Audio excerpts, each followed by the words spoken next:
Hello there, how's your day? Ame Gakita desu. So apparently based on traditional Chinese medicine, a seahorse, not only is it good for your lung, kidney and liver, it's also very good to make guys horny along the line. But then again, despite that, hold your horses, no pun intended. Do they know that based on Chinese traditional, and actually it is also so-called claim that seahorse itself, despite not much meat and all bone along the line, it is sometimes consumed as a dry seahorse, and they can be mostly like use it as a whole to be like placed into soup with other stuff along the line, or being ground as powder and being consumed as in tablet form. But then again, it is stated to based on the medication that is good for lung, good for liver, good for kidney, which is one of the things that is very vital to a human being, because those are the one that help to, one is to let you easily breathe in all the air along the line, but the other one is more towards like removing liquid and toxic from our body along the line. So liver and kidney are very important. So probably because of that I can see the reason why, like in Chinese saying that eating seahorse keep your 80 years old grandpa young along the line, which I think it's probably because that if your body is considered in a healthy stage, then maybe it can make a old person look young.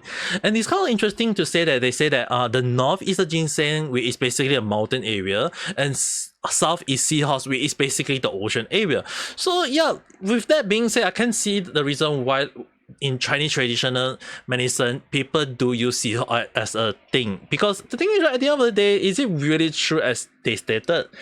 Well, the thing is, despite saying as such, that there is still not, like, basically no evidence in scientific research to prove as such that seahorse is good for the body.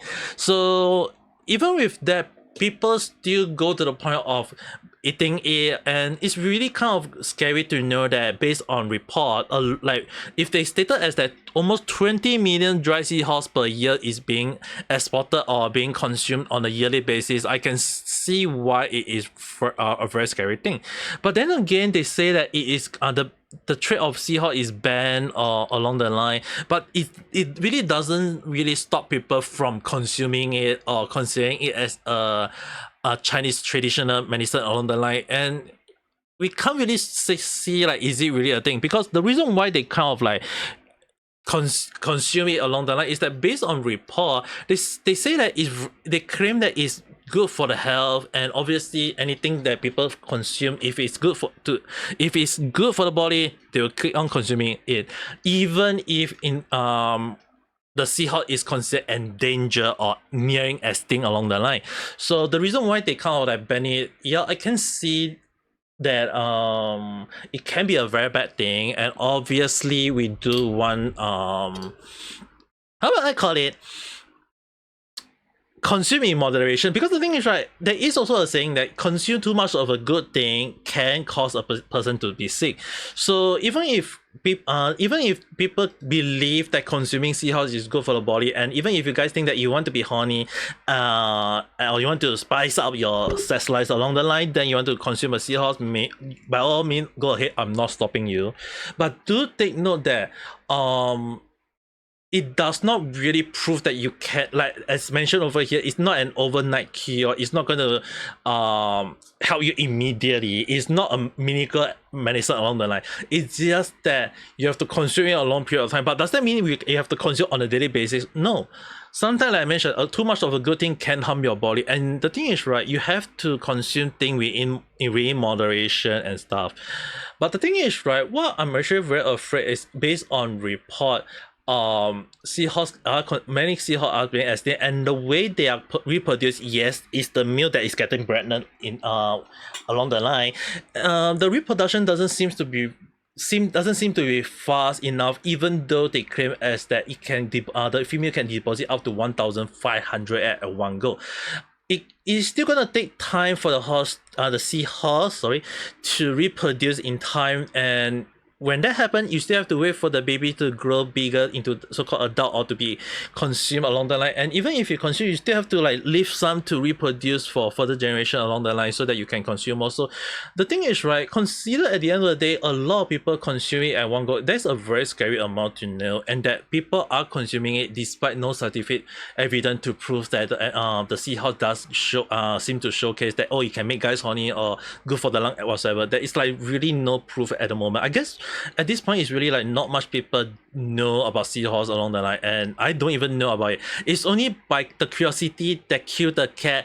And like I mentioned, I feel like 9 billion life is more than it won't even be enough to keep this old cat alive anymore. Is that I came across this during my live stream because me and my chat was talking about seahorse at the time, and I decided to out of nowhere, because I was like, hey, seahorse being used as a Chinese traditional medicine along the line, maybe I should search it out. And when I saw ChatGPT immediately go and say that it can make you horny, I was like laughing to no end. But then again, I can see why it being a thing. So if it's good for the body, like if it help to keep your liver and kidney good, then I can see it being a part of the reason why when a person look young and then they will be horny along the line. Maybe that's the case, but who knows? I mean, but one thing I do want you guys to be very careful is that some seahorse are toxic. Like seriously, some of them do have toxic. But even if they say they claim they do not release the venom, the thing is, right, if not careful, you may come across a toxic seahorse and you end up consuming it. And if there's like no proof to indicate that is it harmful to human, and then you consume it and it turns out to be harmful along the line, then I can't stop you because you really consume the poison along the line, so who knows. But then again, it's kind of interesting to say that I also come across a report indicating that seahorses, they are one of the deadliest creature based on the way they go and consume tiny copepod along the line. Like the speed is really insane fast. But again, there is too much information that I feel like I don't think we need to talk about. But then again, is back to the question, like, is consuming seahorse enough to make a person horny? I don't think consuming seahorse is the only way. I mean, like, there is also other easy way, like taking good care of your body, eating keep, like again when I mentioned, like if you do want to go the route of consuming seahorse, like you have to eat it in moderation, because if too much of a good thing can also harm your body. And at the same time, diet as well as exercise, or even if you go for like 15-30 minutes like walk, it is still enough to let your body be in good shape, and maybe it help to improve your sex life along the line if that is what you are looking out for. But then again, who knows? It's just my speculative thought, random chat, and sometimes I just want to share things that is a little bit too close to me, but just want to share it anyway. But anyway, with that being said, if you do have your own thought, your own view, or your own opinion, or your own take, just write in the comment below and we can discuss it further. But till then, don't forget to press the like button if you do like this video, and subscribe for more random chat where I talk about stuff that can either be long or short or random all around. But anyway, till then, hope you guys have a nice day or night. Bye!